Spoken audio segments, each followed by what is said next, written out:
All right. Hello, everyone. Welcome to the last session of our ICF Bangalore Charter Chapters learning sessions. And it's been a year of about, I think, 24 sessions that we have had this year, including a couple of panel discussions and roundtables that we did for Unicorn. And it's been absolutely wonderful to have you all join us every month for these sessions. Encourage us through your participation, through your comments. Let us know what sessions you like, and also let us know what you would like to know more about in the coming months. I hope all of you, those who are members, have seen the new Spotlight initiative. Some of you have already returned back to us, and I know I've reached out to a few of you to speak. So for all those who are here, look forward to several more very interesting sessions from our members between Jan and Feb. More information will come in over the next few days. So for today, we have a very, very exciting topic, which has been a buzz for the last few days or weeks everywhere. And there's none better than Harish Devarajan to lead us through this topic. A quick intro to Harish. I don't think Harish needs any introduction. But for those who haven't met him before, Harish Devarajan, leadership coach, consultant, author, and I know he wears several more hats. An ICF Master Certified Coach. He brings with him over 35 years of very rich experience across both corporate consulting and coaching. His last corporate assignment was at the Hindustan Unilever as its CHRO. And I was just chatting with him before you all came in, and it was amazing for me to learn that it was he who introduced formal coaching at Unilever as CHRO, and Leena Nair, whom we've all been, hearing in the news recently, and and obviously well-deserved move for her. Leena Nair was the program manager for this coaching initiative for senior leaders that Harish had launched then.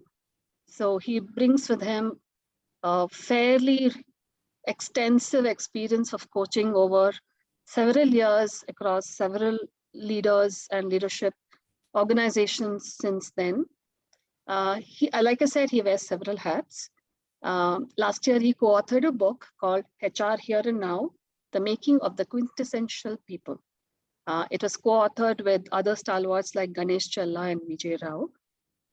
And today he is going to help us reflect on this whole employee, migration, realization. There are several names. If you do a search, there are several terms that is associated with the trend that is happening across the world for sure, and anecdotal references that we're hearing about those trends in India as well. So without much ado, thank you so much for accepting our invitation, Harish, and over to you to lead us to our session today. Thank you, Jayashree. It's a pleasure to be amongst friends, and I have so many of them today on this call. Yeah, and I'm delighted to be back here chatting with all of you. Yeah, so I take my role as one of leading the discussion, because I'm sure everybody on the call has a point of view and experience to share, and we would like to sort of leverage on all of that this evening. Yeah.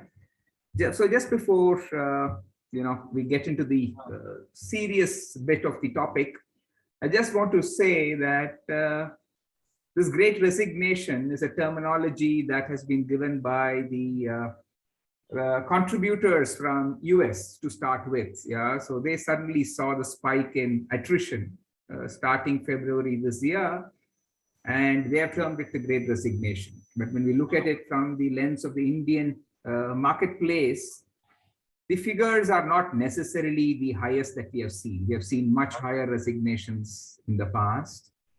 And these resignations, which come in cycles in our country, happens due to many reasons. Yeah, and this time around, we have added a couple of more new reasons to those. And what I have referred to in my article and also in my little video, I think the Great Resignation this time around is triggered by 4 C's. There's a lot of scurry after cash. There is significant career movement that people are choosing. And these are classical reasons.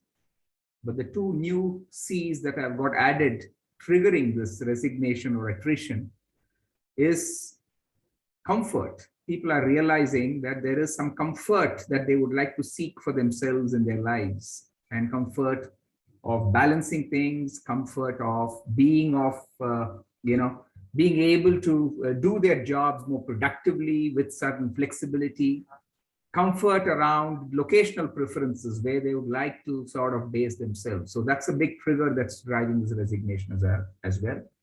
And the fourth C is around context. There is a significant shift in context taking place in the economy. Yeah.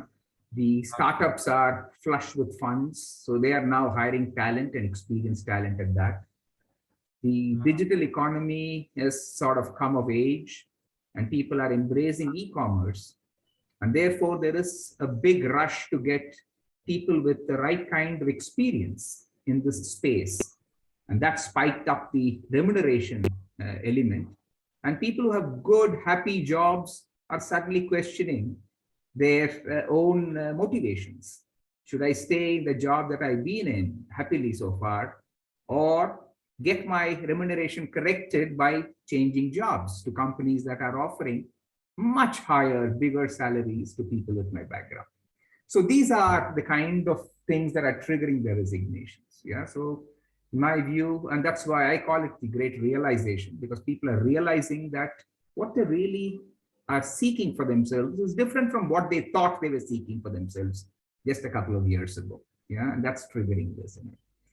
So while that is happening, there are people in the companies responsible for managing the people resources who are a little upset and are running helter-skelter to see how this can be sort of contained.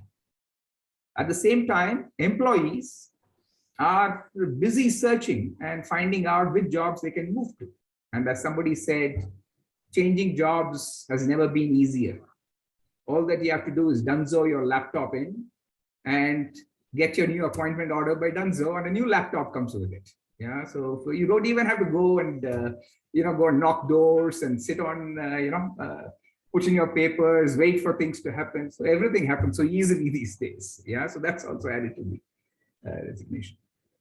So employees are also trying to figure out where they should go. Should they go now, and what's the right job to pick? And on top of this, the line managers, the people managers, so they are suddenly being saying that how many employees have you lost and why have you lost them? Yeah, so suddenly they are under scanner to answer as to why is the attrition so high in their part of the organization. And I firmly believe that resignation or retention, the big contributor is really the line manager. That's been my point of view always, and more so now, because it's not just about how they motivate, grow, develop their people. It's also how they treat their people. And that's come to sharp focus in the last 2 years. And they've had to learn to cope with people virtually. Yeah. So gone are the days when they could say what they want and they had a captive audience listening to them. Suddenly people mute them out. Yeah. So they have their impact on their teams have suddenly got diluted. And their ability to control and inspire and motivate, all of that has gone through a kind of a challenge. Yeah. And they are also trying to see what they can do to sort of contain this attrition. So that's the context in which we find this.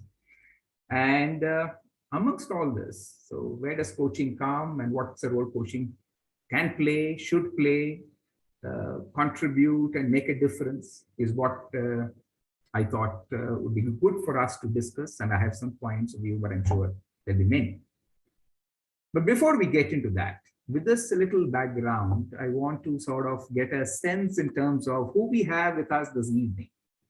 So a couple of polls to sort of gauge the profile of people and the experience of people on the call today. Yeah, so if I can request Jayashree, if you can just put up the first poll and request all of you to sort of give in your response.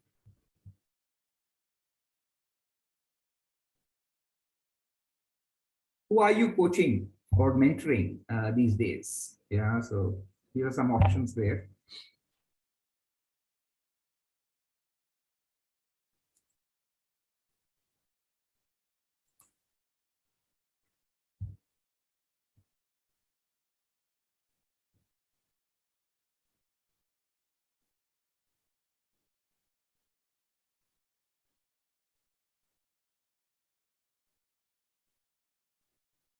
Okay, so that's interesting trend.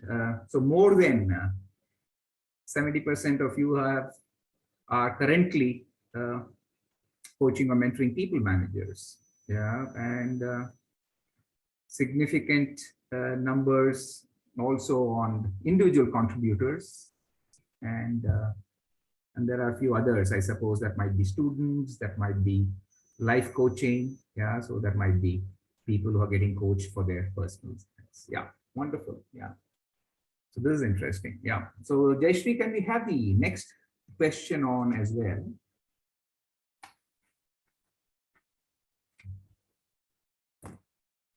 Which is really around, what are the topics that your coachees are asking you?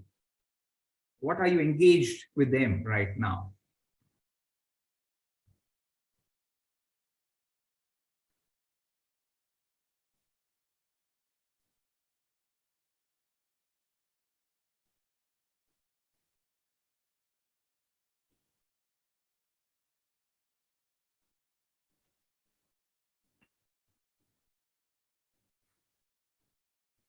So the personal effectiveness piece continues to be the biggest one, and that's the flagship for coaching in any case. Yeah, so it's about helping individuals become more effective, and that continues to stay high. And business leadership and effectiveness continues to be strong second. Yeah, and that's why corporates are a big sponsor of coaching. People management and strategy, a third at 34%, and career at 28%. And that's interesting. So career is beginning to show its head up. Yeah, so earlier, is my experience, career was never in the thing, excepting for getting ready for the next role. Yeah, so I don't know whether it is just that or whether it's more than that. Yeah, and there are others as well. Wonderful. Thank you. Thank you, Jayashree. Yeah. And I have a third question, which is in terms of your new engagements that you're getting into more recently. What is it that people are calling you to sort of coach for? So this, I'm not asking about your coachees, but your client organization. What is it that they are wanting you to come and coach for?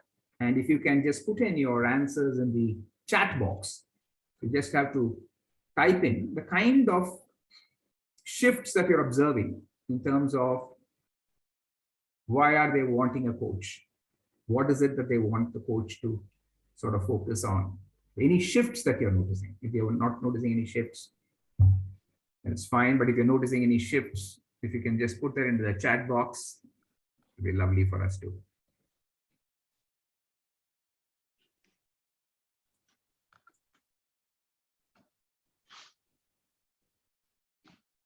Okay.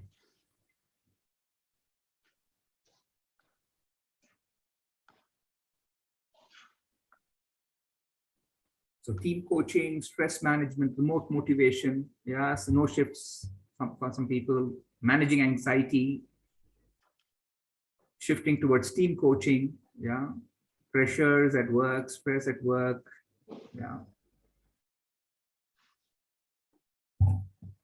preparing for next role, more. So a lot of stress, yeah, a lot of stress and anxiety is what I'm hearing, yeah. So this must be about the mental health, yeah, which mental well-being that people are talking about, and the entrepreneurial mindset, okay, emotional intelligence. So it seems to be a big one from the organization point of view, from the mental stress. Wonderful, great. Yeah, thank you, great. So Jayashree, thank you for those full questions and be sharing the responses. Yeah, that's good. Thank you. And if you can stop sharing the screen, poll, you can close the poll. Wonderful. Yeah, great. Okay, so let me share with you some perspectives that I'm experiencing. Yeah, and I would like to then invite some of you to sort of share your experience on similar lines or different from mine. So during the COVID period, the organizations continue to sort of nominate leaders for coaching for pretty much the same reasons. Yeah, preparing them for future growth, bigger responsibilities, transition, leadership development, and of that kind. But what I started noticing during the journey itself is the leaders beginning to experience something different from the usual. And I had this one coachee of mine who was an early, to the game, almost, this was 8-9 months ago. He said, I'm suddenly finding that we are going to experience a lot of attrition. And that's concerning me as a leader. And I said, why is that? And he said, my people are starting to ask me, saying that when is the company going to give increments, hikes? We have not had it last year. Are we going to give it this year? And how much are they going to give? And the reason I'm asking is because I'm getting offers. So he started gauging that there was a lot of pull for people to shift because of salary hikes. And he said these are obscene increases that people are talking about, salary increases of 100, 150, 200%. And I said, you must be joking. That must be a couple of people, must be, you always have that kind of thing. He said, no, 50% of my team are sitting on 100+% increase. I said, is it because you're in a unique kind of a role?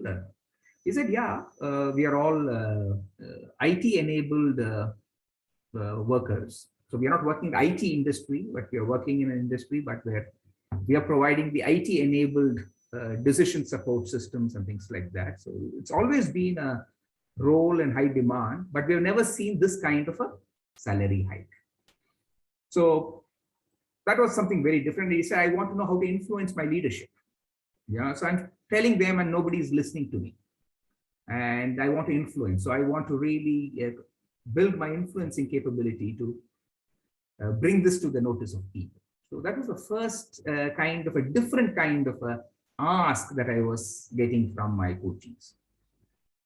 And then I had a different thing with a couple of coaches came back and said, you know what, I am under a lot of pressure and tension. And I said, why? What's happening?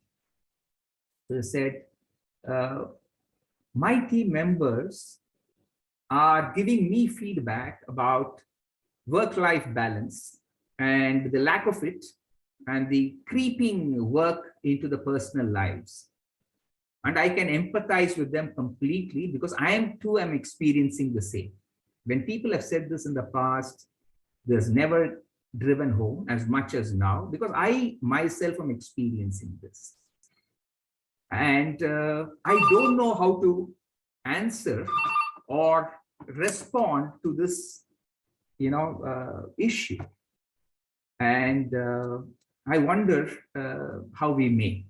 Can we discuss about how I may address this? So I said, this is very interesting. I said, but tell me, where is your anxiety? And he said, if I'm not able to give them a good enough response, I feel that their productivity is going down. And they are on every call talking about these issues. And the town hall and the feedback reviews are all about this. And I'm not surprised when I asked for shift in thing, and almost 50% of you spoke about stress and emotional thing. And that's palpably felt in the organizations today. Yeah, so those are shifts that are taking place. And on top of that, more recently, a couple of organizations have at least reached out to me asking, saying that, how do we prepare the leadership for getting prepared for the new realities, the policy changes that we may have to do, the kind of salary increases that we may have to start thinking about. The last 10 years, our salary increases have been very, very stable. There's never been spikes, unlike the 90s. And those of us who have been in the corporate sector in the 90s know that we have had spikes in the salary increases kind of a thing. Yeah, we would have a few years of 25-30% increase, and then we would have a few years of 10%, 12% increases, and then again you would have all fueled by big attrition. Yeah, so something similar is being experienced now, and the current crop of leadership is not used to this. Yeah, and it can even bust their budgets if they were to just keep track and respond to this.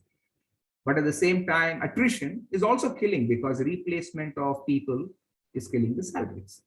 So they said, can you actually coach our leadership in terms of how they can address these challenges which they have not been prepared for?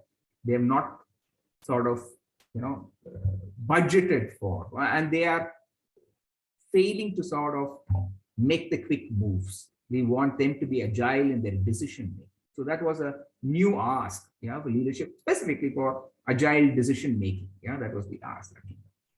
And another one came and said, what, we want to build an empathetic culture in the organization. And we've all heard this, and we are developing it in our own way, but we want an organization-wide approach to this.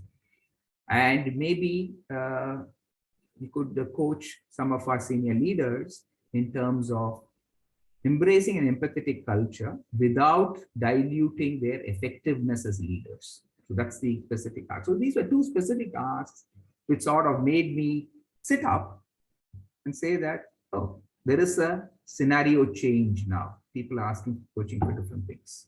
Yeah, so that's what I realized and recognized. And I said, how does one do this? Is one-on-one coaching the only way to address this? Or is there going to be a different scenario with which coaching can really help? So when I had the chat with Jayshree, I started thinking a little hard.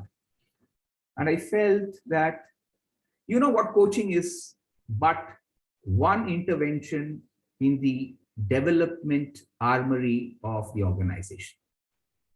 While we are professional coaches, and for us, coaching is mainstay, in the context of an organization, coaching is but one intervention in their armory of interventions.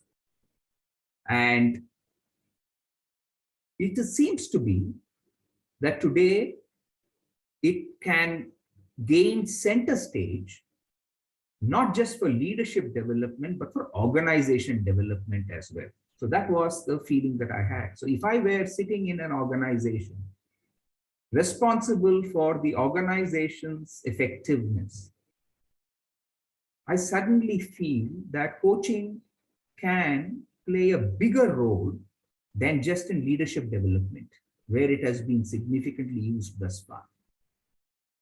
Coaching can probably be used to trigger, challenge, and bring out the best decisions amongst leaders today to cope with the emerging challenges.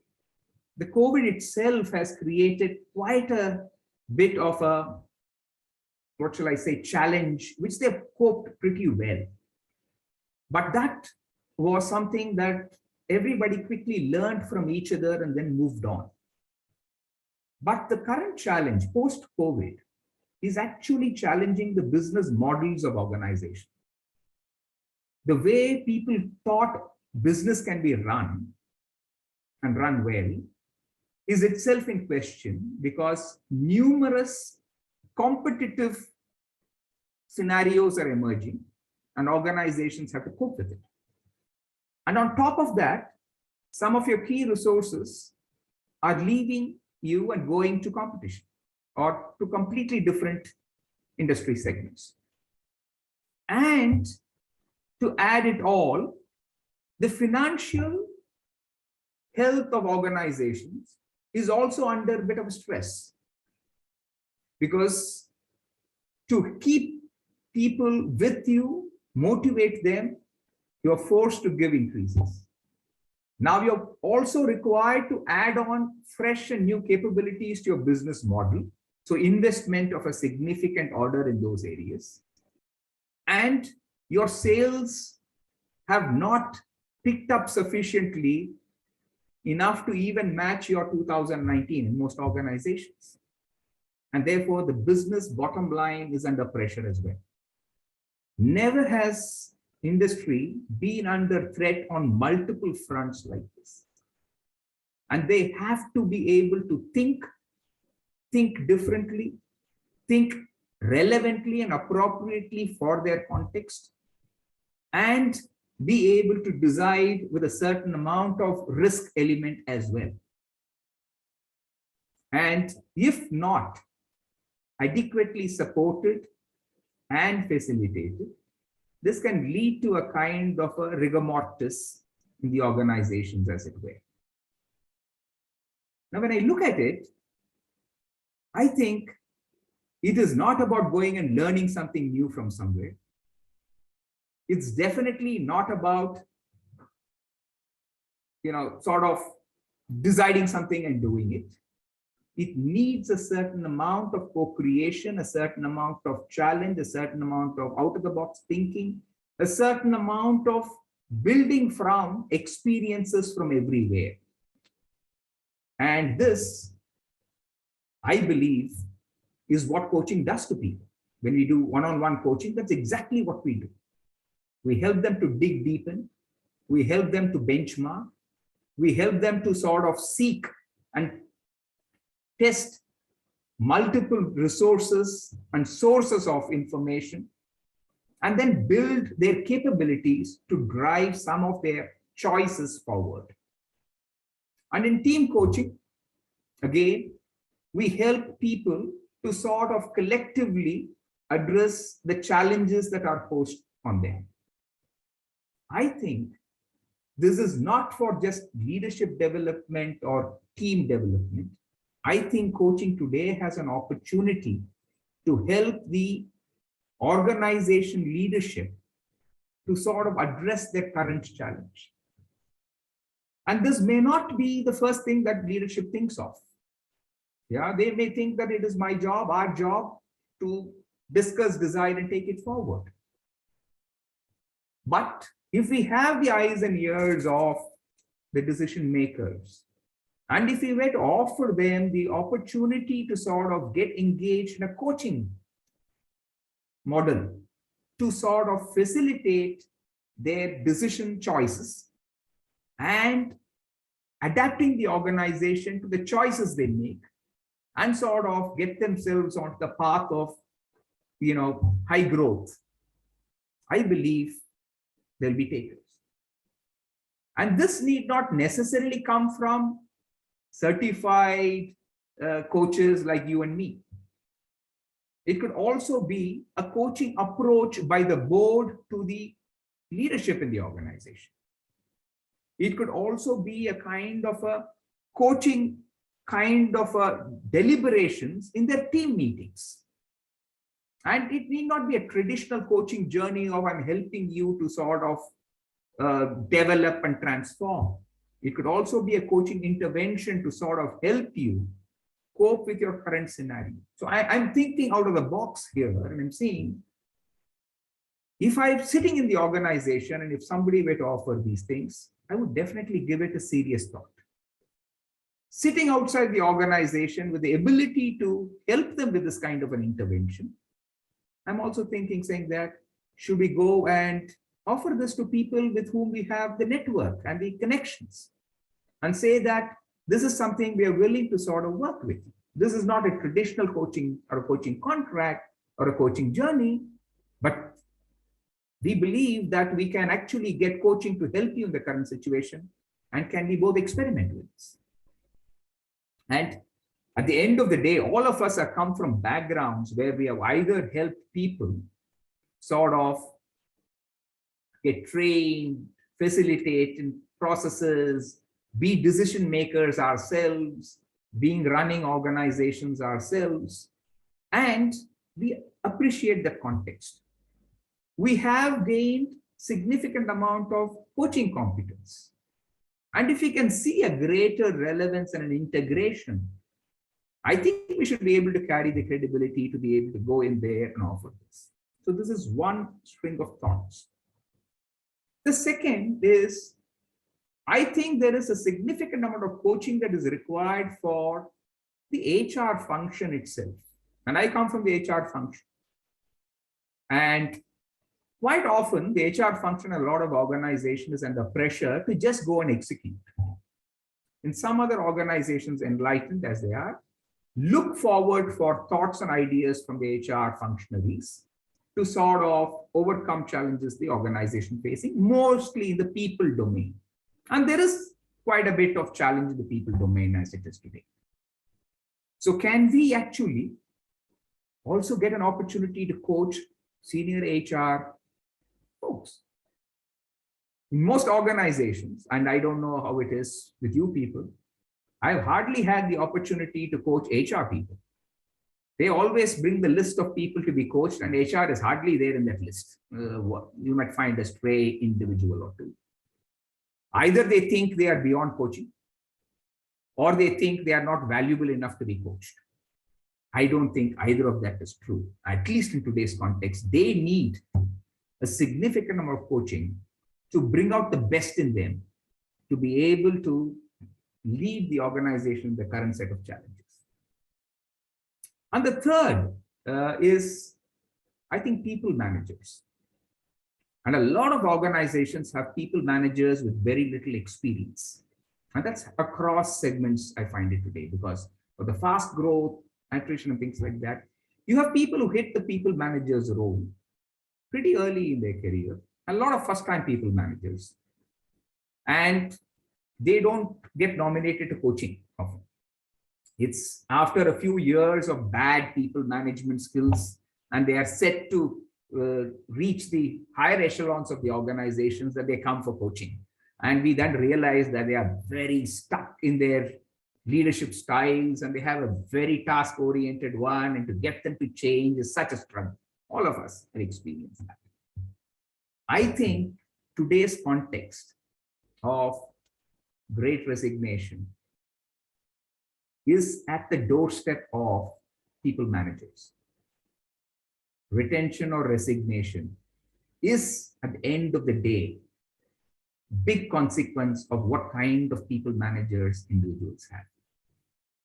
A good people manager is able to engage and postpone the decision of resignation, or even being able to afford a reasonable cost for them to stay back in the organization, because what they are going for can well be served here as well.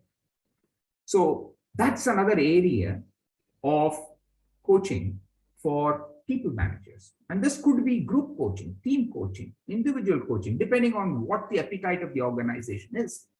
But there is a huge need.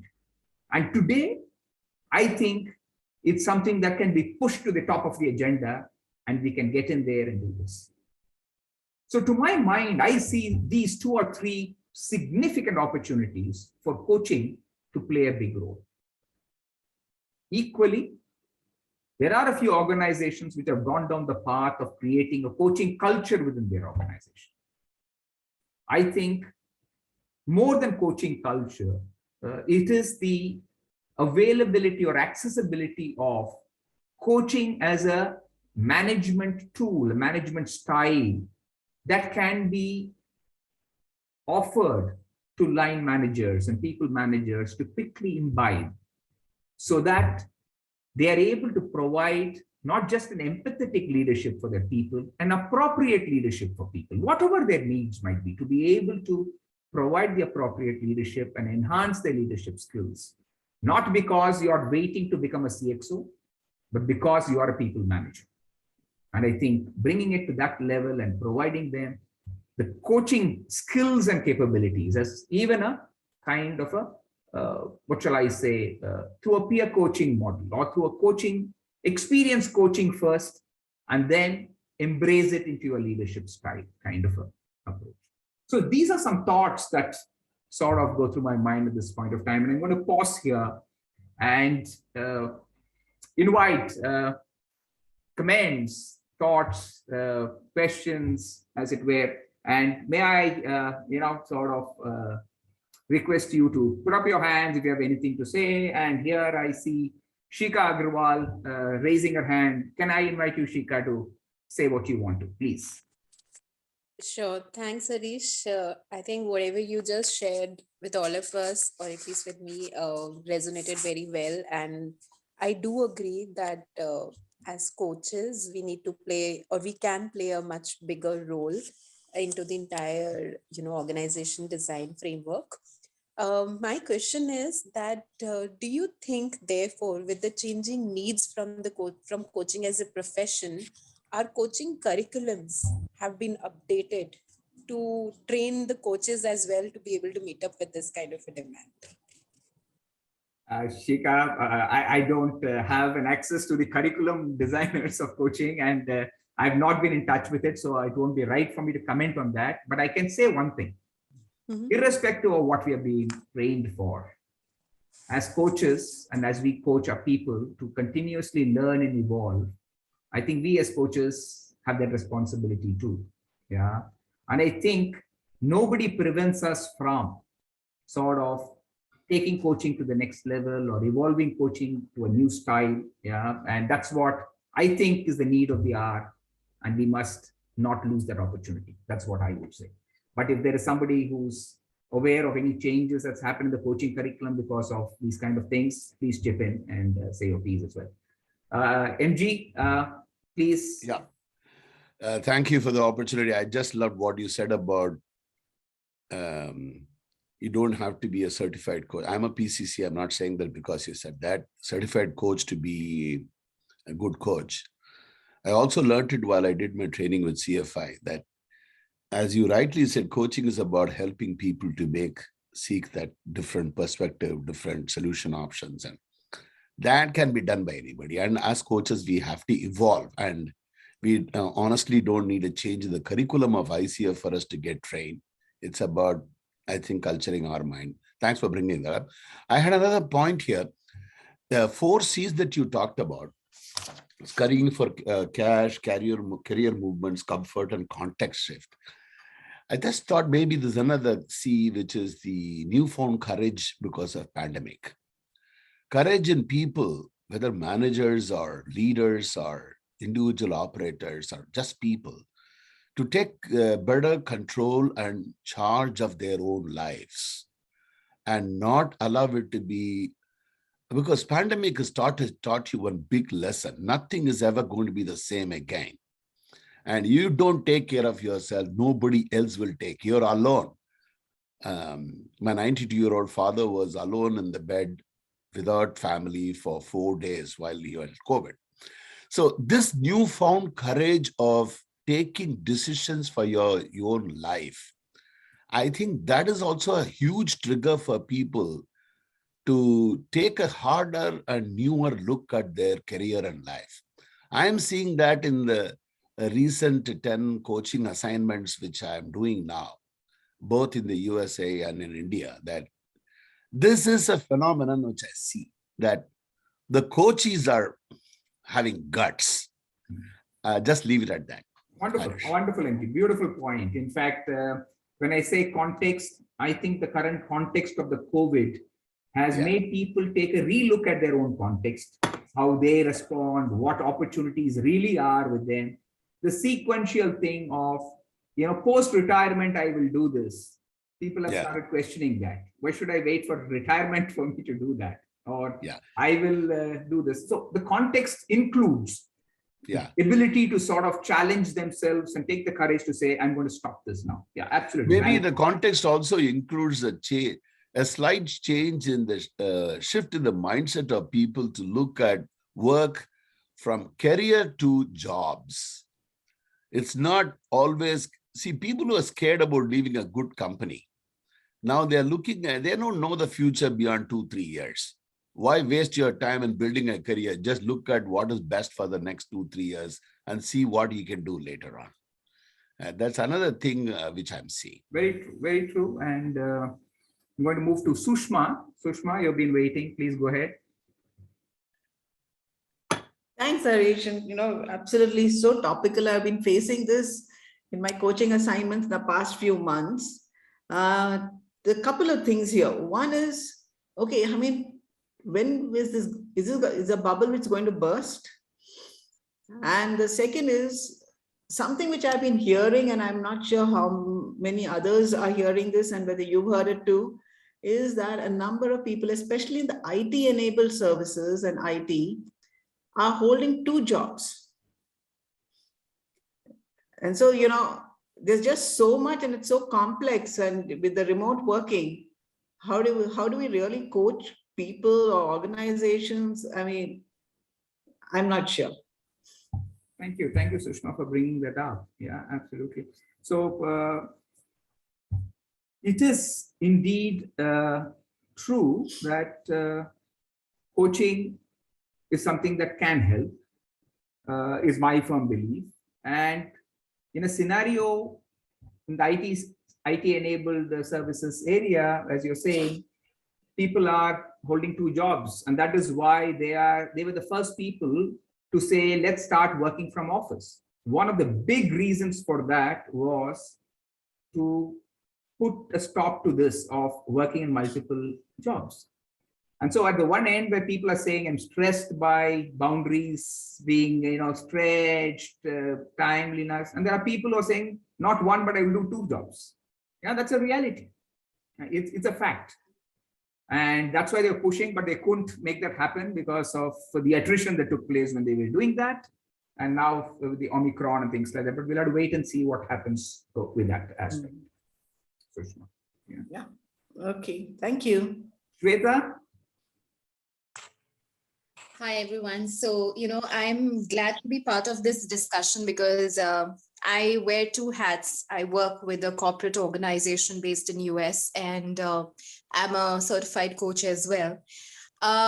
When we start doing the analysis, what we realized was that I was actually looking at the questions and the options and people approaching coaches for what reasons. But 2 things came out very well. It was one was compensation, and the second one was career opportunity. So our organization is not, so we haven't seen attrition in 2 digits. We normally annual attrition ranges around 10 or 11%. And this year we actually have gone to kind of 14-15% at this point of time, and we are doing fairly well as compared to certain other organizations, and we are into product development. What while I was listening to this entire conversation, what was a reflection is, as an organization, we never thought about coaching, that it could probably could help.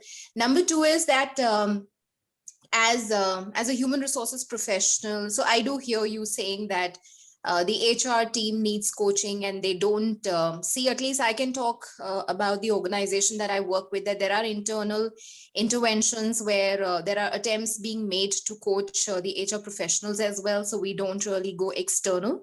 But at the same time, what I also realized was that when I speak with people who are leaving the organization, especially for compensation, definitely COVID has created or generated a lot of insecurities. They had to kind of, they had to shift base. They had to, there were a lot of exigencies that happened in their family. So there have been a lot of financial turmoil, because of which now they are kind of, so our organization is very comfortable. To say, I've seen people spending 15 years, 20 years, 25 years. Normally people, I myself am somebody who has this is my second organization in which I have the highest career stay, but mostly people don't think about leaving the organization. But this time it has kind of given them an opportunity that if there are opportunities, why shouldn't we really go and look out for money. But I also a couple of days read another article that it's going to be a boomerang again. So people who have left the organization will probably come back to their previous organizations. I'm very optimistic about it. So this is one thing which I wanted to give you an insight. And career, from a career perspective, we are a very flat organization. We don't have too many levels. From a career perspective, generational that we have seen, especially amongst the millennials and the younger ones, is that they prefer to go to a startup because the kind of technologies that they get to try out, they can destroy and create, which doesn't happen with most of these stable organizations. The aspect of taking risk is lesser, or experiencing the technologies is very different as compared to startups. So most of the millennials that we see leaving the organization are more towards a startup. So this is just that I wanted to give a view. Thank you, Shweta, and very interesting. In fact, Sushma raised this question of, is this a bubble that's going to burst? And you're talking about the boomerang. Yeah. One thing is certain, this high attrition will not last forever. Never has it lasted, even when it was higher than this. It will find its, sort of level and come back. It's a kind of spike at this point of time. But what it has done is it has brought in new perspectives to employees and employers. And new perspective always changes the framework. And people earlier left only for cash and career. People today are going to ask for other questions. Yeah, you are talking about the ability to take risks, sort of innovate with boldness. Yeah, so those are things that the startup ecosystem is offering. And for long, people said startup ecosystem is not one to be trusted. They will hire and fire. They do it in much faster turnaround times, and they've kept away from there. But now they've got the kind of risk appetite to do that. Okay. And today, what is also giving them the thing is, even big seasoned organizations have not been secure places for long. They've also sort of cut back on numbers and have cut back on salaries when the COVID hit. And what's happening is there's a realization that's taking place in a lot of people saying that the future is going to be more volatile than the past. And if organizations will take decisions based on their good interests, it is in our interest to take decisions based on our interests too. And that shift is taking place and it's palpable. And like I said, it's easier to take this decision today than before. And I saw a question there saying that, do managers really have a sway in retaining people with remote working? That's a challenge. Yeah. So what kind of sway do you have? If we can work with them remotely and get jobs done, and companies actually say our productivities have gone up, our work schedules have not suffered, I think managers are doing a pretty good job doing it remotely and engaging with employees and sort of getting to know their pulse, being able to sort of influence them, I think should be no different. They must do it remotely. If that's the need, they must do it. Can they do it? We'll wait and see. Yeah. So, when we talk about remote working, there are certain nuances about which we aren't aware. Not that managers are not open about, because in the last 1.5 years, we have learned how to work remotely. So, if we today give a response that it's not possible to work from home, everybody knows that it's possible to work from home, and we have been able to, give productivity. The catch here is that there are certain legalities about which the corporate world has to work with the government of India, because there are taxation rules and applications.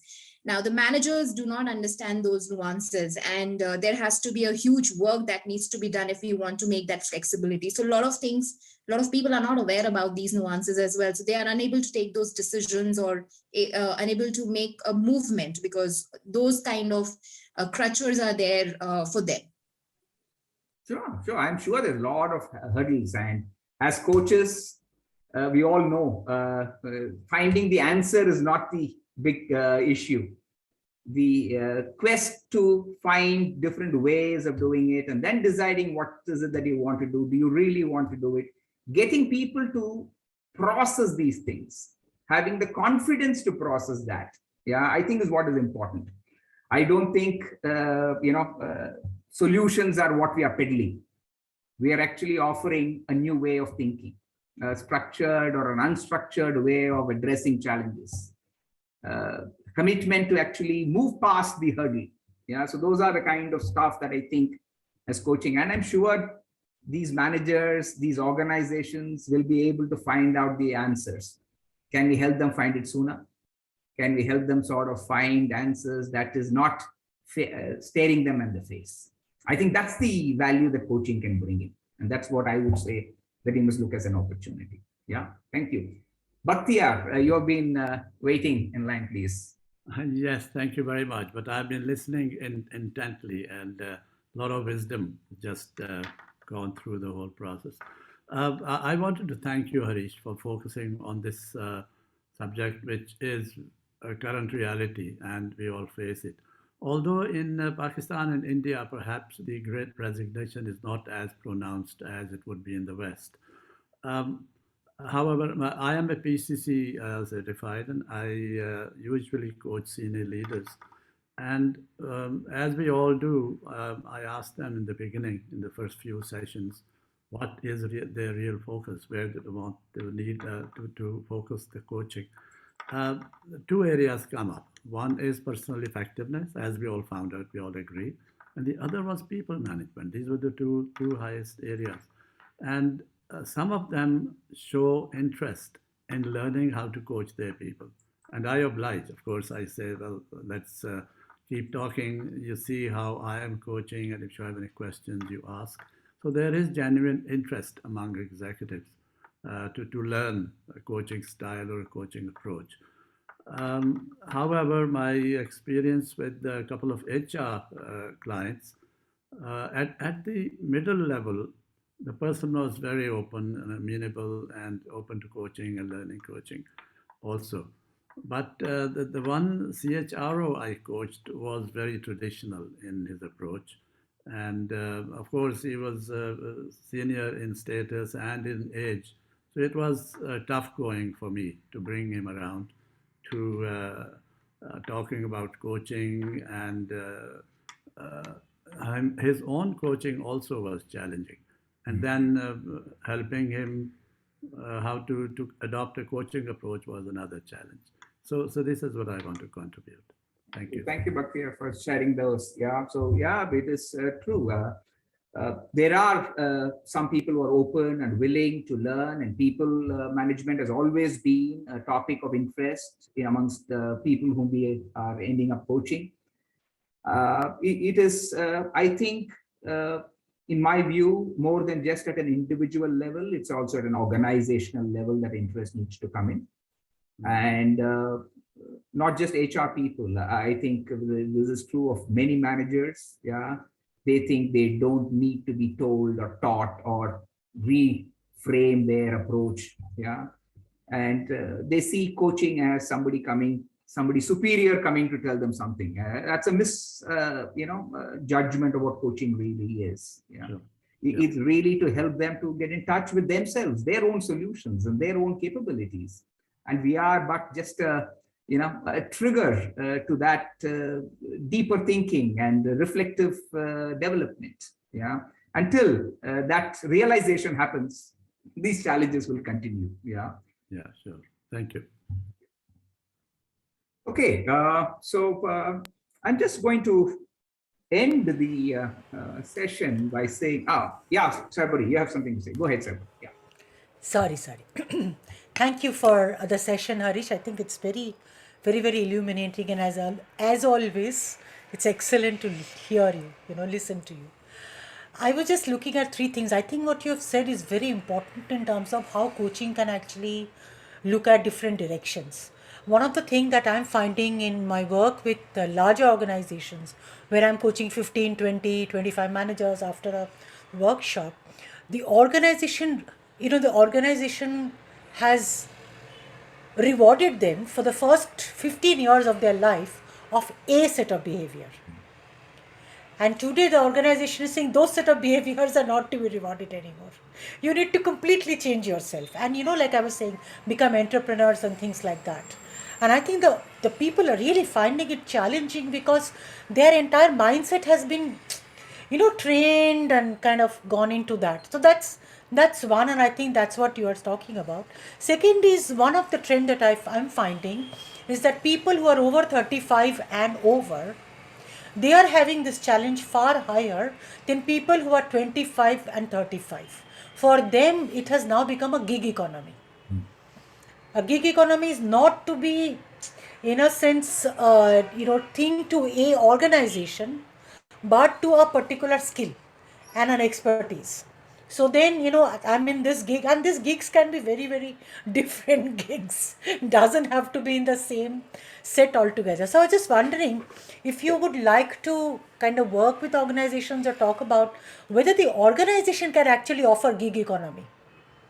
Interesting to ask this, Sarbari. I don't know whether you saw that Hindustan Unilever has actually come out with a policy saying that we are wanting to encourage gig employees. So you can offer yourself for as short as 6 days in a year, and we would like to treat you as an employee, give you benefits, and put you on the roll. Yeah. As it were.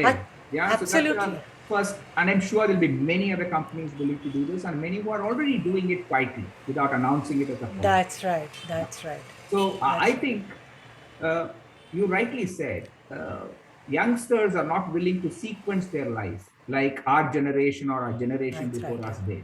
We said we will work for a company for 20 years, and then we will become a coach or a consultant, and we will work for many companies, and then we will do this. And the young generation is actually wanting to do all of these things simultaneously. And work-life balance has become very important for them. The entire gender construct, the social roles have been standing on its head. So the whole business of work-life balance has become very important. It's not so prominent in India, but it's definitely prominent elsewhere. It's prominent in India as well, Sharbari. You go to the colleges and you ask them what they want to do. They'll say that I want to take a holiday every year. I want to know which company will give that to me, kind of a thing. So will they be able to achieve it? Will the companies allow them to do it? Is a big thing, because they also want money. They also want the pride of working for a big company. So when they're trying to put all these things together, they maybe compromise on one versus the other. But if companies were willing to offer them this basket, they would be the most attractive companies to join. That's what would happen. And I share the gap that you talk about. CHROs never offer themselves for coaching. So yeah. So Venkatesh had put up his hand. Is Venkatesh there? Venkatesh. Okay, so I think he dropped out, Harish. So I'm going to quickly, Krishna. Yeah, Krishna, you have a question. Go ahead, Krishna. Yes. So Harish, just to add to what you're saying, you're right that the generation now, post-COVID generation, is indeed quite demanding. They want, to have their cake, eat it too, and have it all buttered, and and have some more of it. Why not? Yeah, right. Absolutely. But then that's the whole point of the gig economy, that it affords what are seemingly contradictory on a platter. Like you rightly said, that it's no longer sequential and it's simultaneous. And that's what the gig economy is all about, is about juggling the seeming contradictions, isn't it? So they can get their money, they can have their vacations, they can have their flexibility, they can have their personal life, professional commitments. But then the downside, of course, is that there is a cost to taking charge of your own life versus having the company do some of that for you, isn't it? Absolutely, Krishna, you're absolutely bang on. I think there's a price for everything. Some people realize it. Some people will realize it only after they take the step. And but there is a balance. So everything will not be hunky-dory. Whatever you decide to do, it's so for employees, it's so for employers, and both of them have to realize, and they have to be flexible and agile in moving forward. If you're going to sit and talk about it, you're not going to be any wiser. I think some of these things you have to experience, figure out, make changes, as they say, repair as you fly. That's what you need to do here. So you need to modify and make things happen. That's what's right. So I'm conscious of the time. What I'm going to do is I'm going to give you the finishing lines, and after that I'm going to be available here for those of you who are interested to continue the chat for another 30 minutes or so. So to bring this discussion to a formal closure, I would say there are a couple of shifts that are taking place. One, more and more people are moving away from the mantra of live to work to work to live.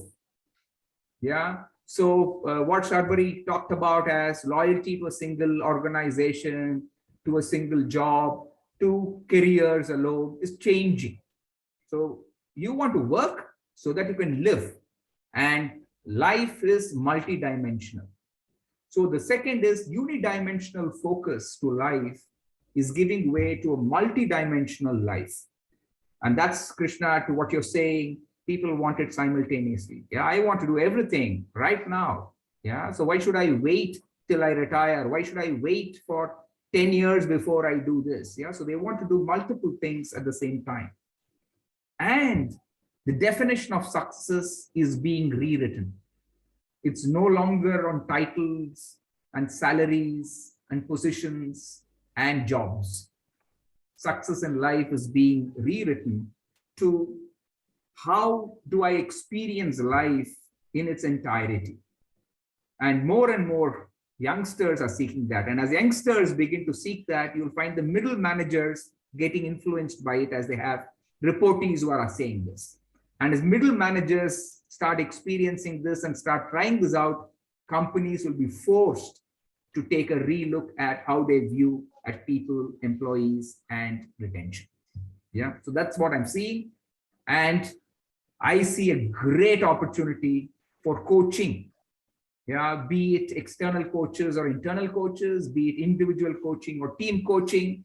I even see coaching as a process of decision making in organization. The time has come, and it probably can fly high in the current moment of crisis. So that's what I want to say in conclusion to this formal discussion, and happy to continue the chat with those of you who are wanting to remain back. Thank you so much, Harish. I think there was so many nuggets of wisdom packed into this 1 hour today. And as a coach, there are so many perspectives that I am taking back about, how can I influence leadership, or how can I support leaders in the current context and the pressures that we are facing to, into several nuggets that's come along the way. And I'm going to borrow, I think somebody on chat had articulated really well. I think Devabrata had said, which is that the current context requires whether it's individuals or organizations to explore new models. And yes, coaching can play the catalyst there. Yeah. I would like to invite, our president is here, joined us today, MG Raghuragaman, and I'm going to invite him to give us a few closing comments, MG, from you as we formally close the session. And as Harish has so kindly volunteered, we will keep it open for those that want to stay back and continue an informal chat with Harish for a little while longer. So MG, over to you for the closing comments for today. Yeah, you gave me a very awkward job of speaking after Harish, but I'll still try. Thank you. Harish, excellent. And I think the great takeaway for all of us coaches is we got to think out of the box first as coaches. What can we do different? And if you are not sensitive to what's happening around us, our traditional methods of skills, coaching skills, our own past experience, which is all buried in some boxes. Now, what's relevant today? Everything is changing so rapidly. How can we change our mindset? That's now is what is, you have set the fire in my mind. I'm sure you have set that fire in everybody else's mind. And also put some burn in their stomach to challenge them to be better coaches. That's wonderful. Great Resignation is one of the most talked about topics these days, right? And I think you talk to any youngster. My son-in-law works for IT in US. My daughter, who is a PhD in physics, everybody is talking about it, irrespective of their professions and careers, especially in the United States, as you rightly said. I'm not too sure, as you said, Harish, whether is it going to be a phenomenon in India? You made an interesting point. You haven't heard it big time in India. So what does it mean to the coaches in India? How many of us have got coaching clients in the US? That's another point which sets me thinking as to the relevance of it and how do we make best use of this knowledge. But wonderful. Thank you, Harish, for your insights. To have a celebrity like you to talk to us in the chapter, I must thank Jayashree for that, more than you, for bringing you to the table. And thank you, Jayashree, and thank you, Harish, for this wonderful day, wonderful evening. Thank you, NG. Thank you very much.